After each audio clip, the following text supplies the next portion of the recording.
Hey ladies, hello. I hope you're doing well. Please say hello as you're coming on. So, what we're doing moving forward is we want to have Thursdays for research reviews. Okay, so that's going to be one of our main focuses here. Now, the intent for today was to talk through the what happens in your body when you eat too low of calories for too long.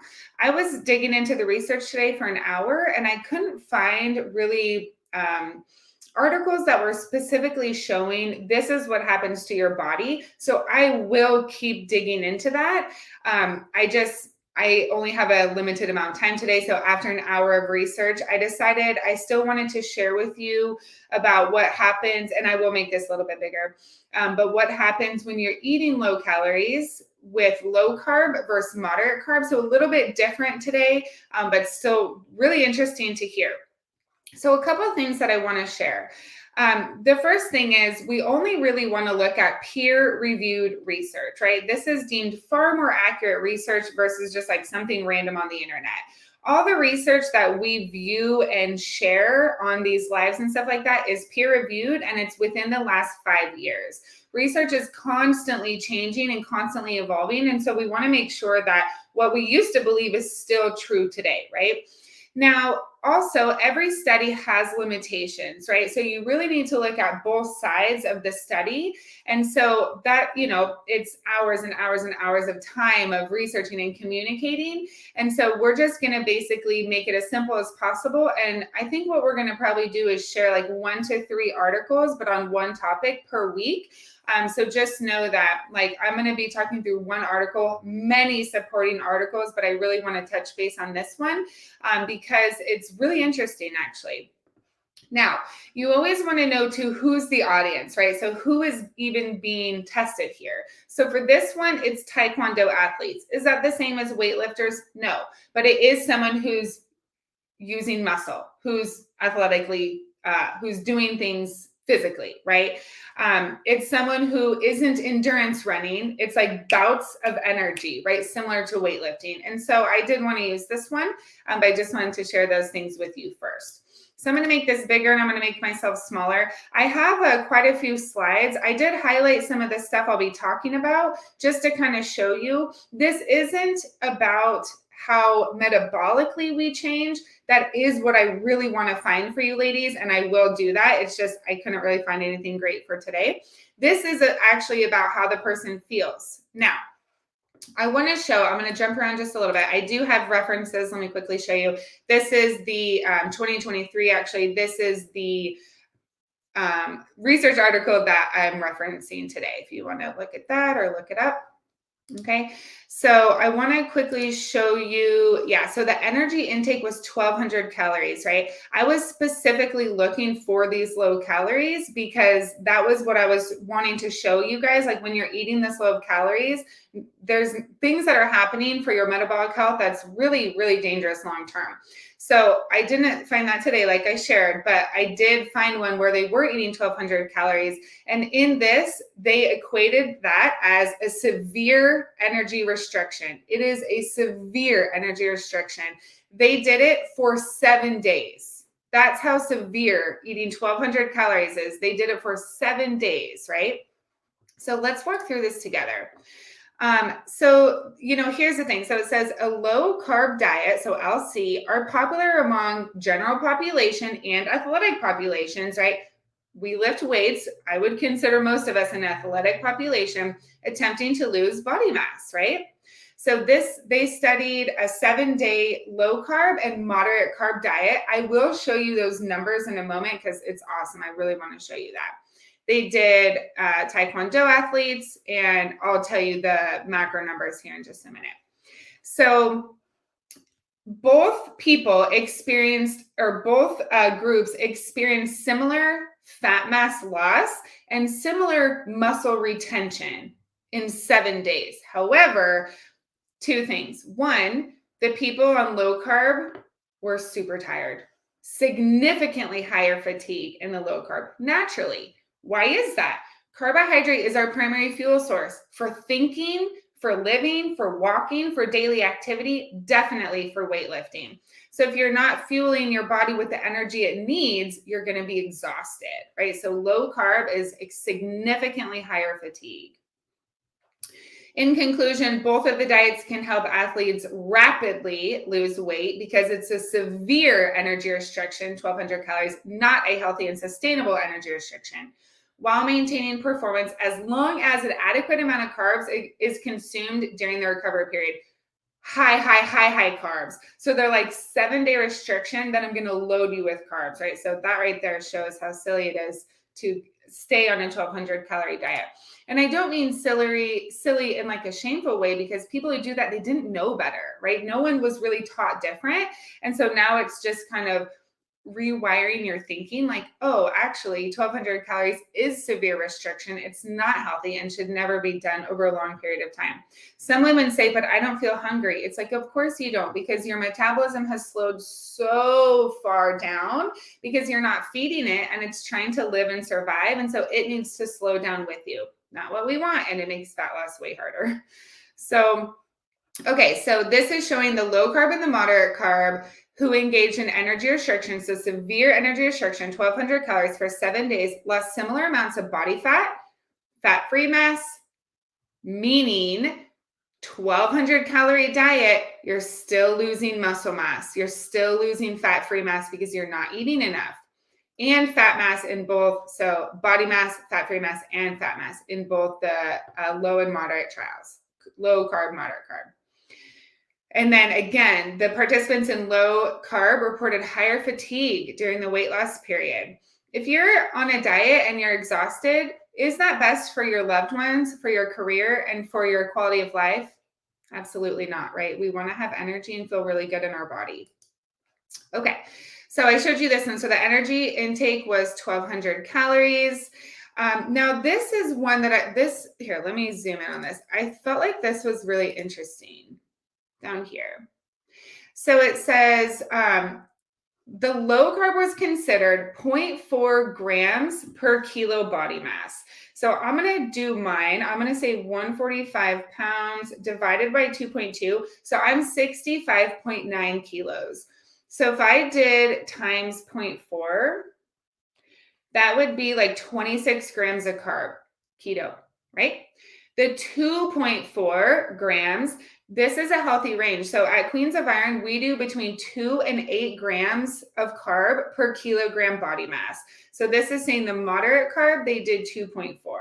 So I'm 65.9, I think it was, times 2.4, which would be 158 grams of carb for the moderate carb at 1,200 calories. Isn't that crazy? Like for some of you guys, that's crazy, because that's 158 grams times 4.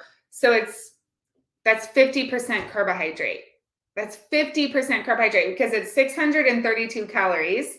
And so if they're doing a 1,200 calorie diet, that's over 50% carbohydrate. And they're calling that moderate. Okay. So interesting. And then it says the carbohydrate intake in the moderate carb trial was within the recommended range of 2 to 5 grams of carb per kilogram body mass per day. Again, at Queens of Iron, we do between 2 and 8. We've never had someone above 5. That's a lot of calories. Okay.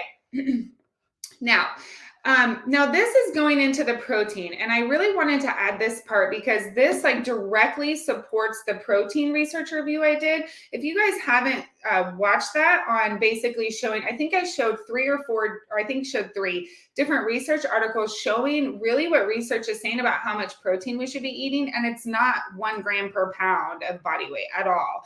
And so if you don't have that, go ahead and comment or send me a message, protein research review. I'll send that over to you. So this is saying elite athletes undergoing energy restriction. Now, I know we're not all elite athletes, right? We're exercising adults. Again, there's no perfect research study. It's like you have to basically research both sides, like all the sides of different research, like the ones that don't support you, what you think too, and the ones that support, to really get all the information to then say, do I still believe what I thought I believed, looking at all sides of research, right?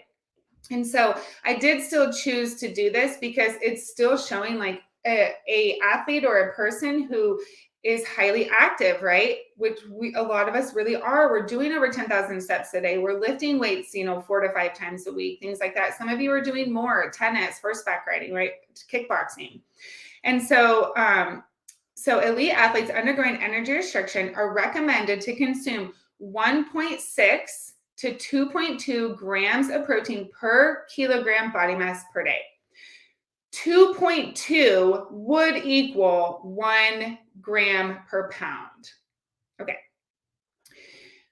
But then it says, and so it's saying, make sure you have this much protein to minimize losing muscle mass, essentially, okay? To minimize the decrease in fat mass by maintaining the anabolic response to a protein-rich meal and to maintain exercise performance. So basically to maintain your muscle mass and to make sure you can still perform, okay?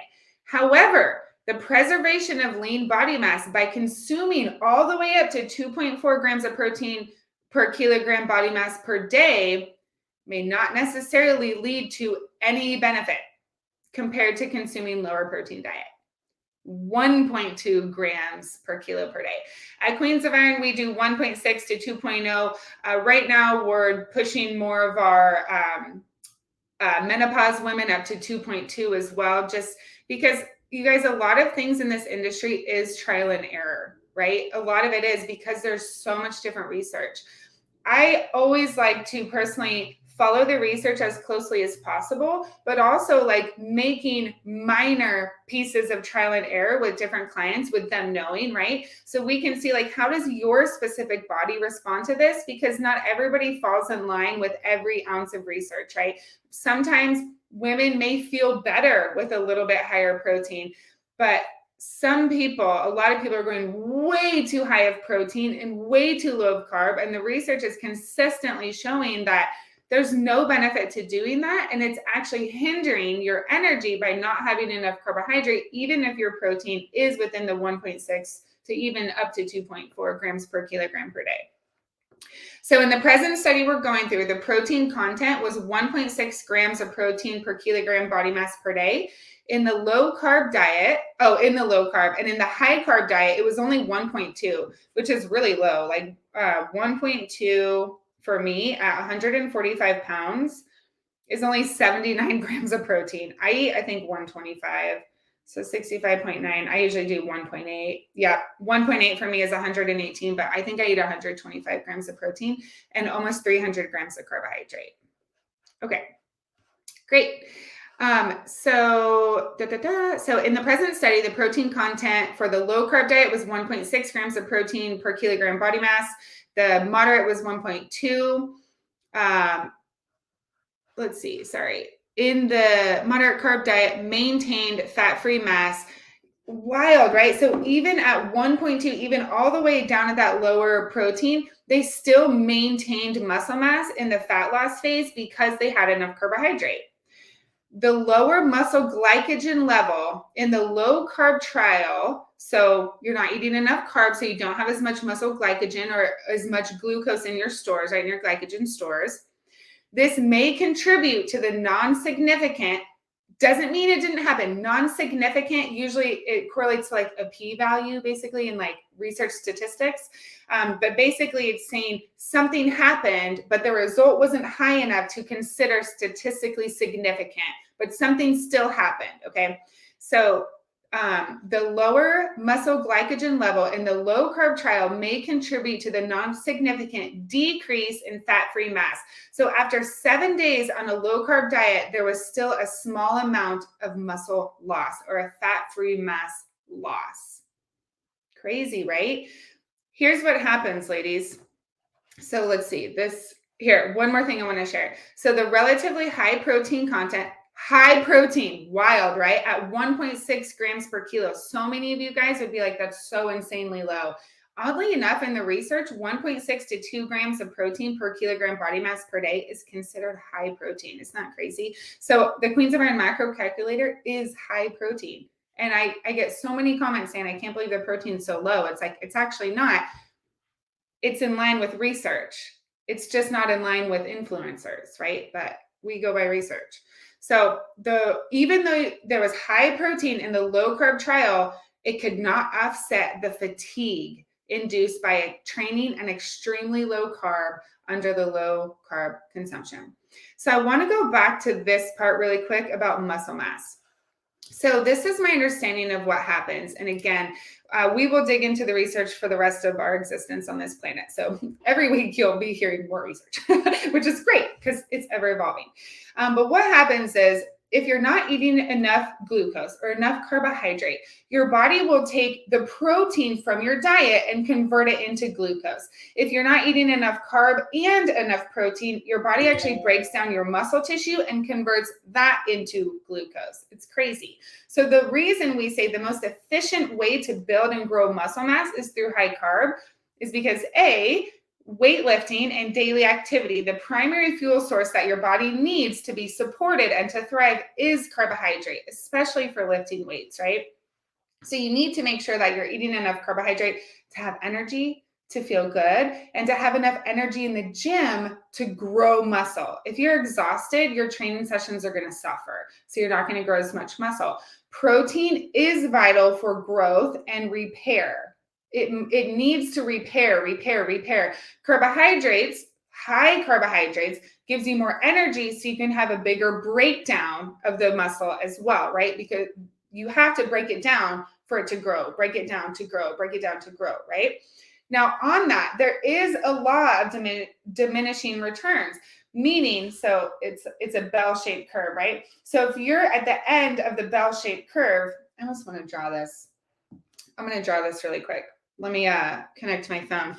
But basically, if you're breaking down your muscle faster than you're able to repair it, i.e. overtraining, here, let me look up a quick player really quick, then you're actually losing muscle mass even though you may be lifting weights or exercising. And so it really is, let's see if it'll let me do this while I'm on the call because last time, yeah, perfect. Great. All right, ladies, great. So I am basically just going to show you, I just want to like draw something for you basically. Okay. Perfect. All right. So let me just share this on my screen really quick. And then I will, just so you guys can have a visual of what I'm talking about. Okay, so this is just my phone. So basically there is a law of diminishing returns and it looks like this, right? This is really where we want to be. So at the top of that bell-shaped curve is we're breaking down our muscle by building it in the gym, right? We're putting stress and resistance from training, right? From lifting weights. It's going to break down muscle. Having the right macros or the right diet to support your lifestyle and your training demands. So high carb or high protein, 1.6 to 2 grams of protein per kilogram body mass, plus an adequate amount of carbohydrate, 2 to 8 grams of protein per kilogram body mass per day, with a healthy amount of carb, which is 0.5 to 2 grams of fat per kilogram per kilogram of body mass per day, right? That is going to support muscle development, muscle growth, and muscle repair.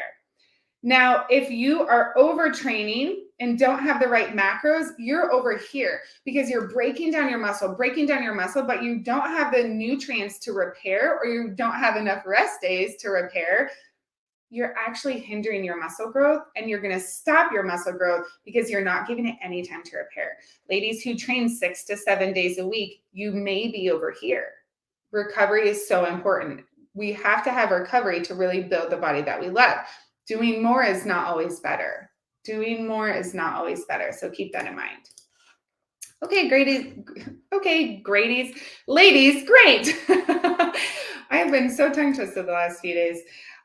Great. Well, yeah. So, I'd love to hear, what do you think about that? What comes up for you when you hear that? Any questions that come up for you?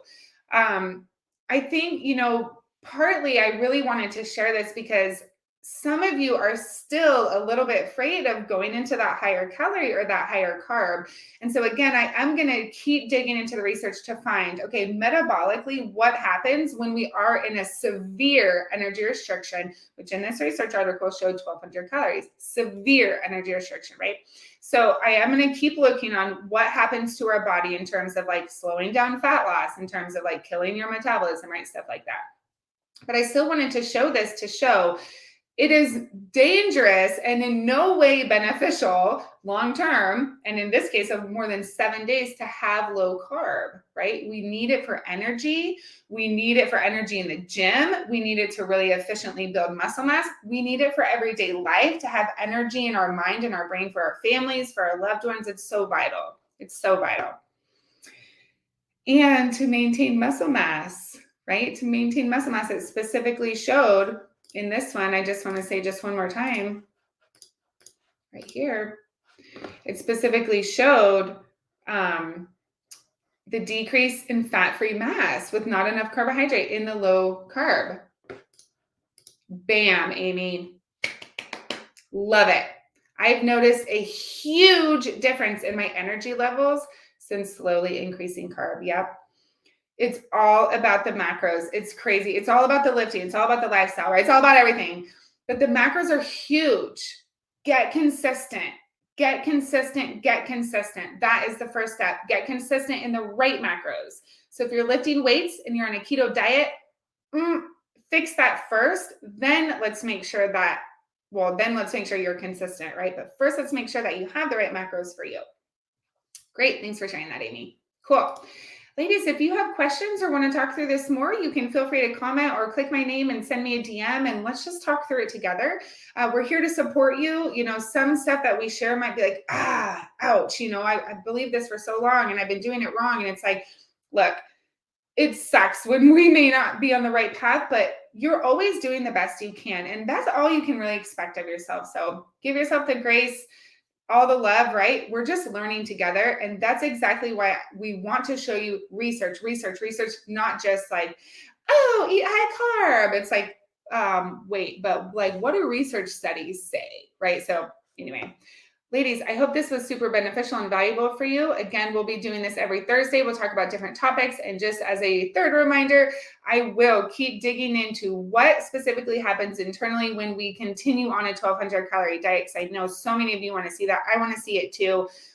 It's just hard to find. There's not a ton out there. So we're working on it and we'll get that over to you. Great, ladies. Let me know if you have any questions. Thank you for being here. Have a good day.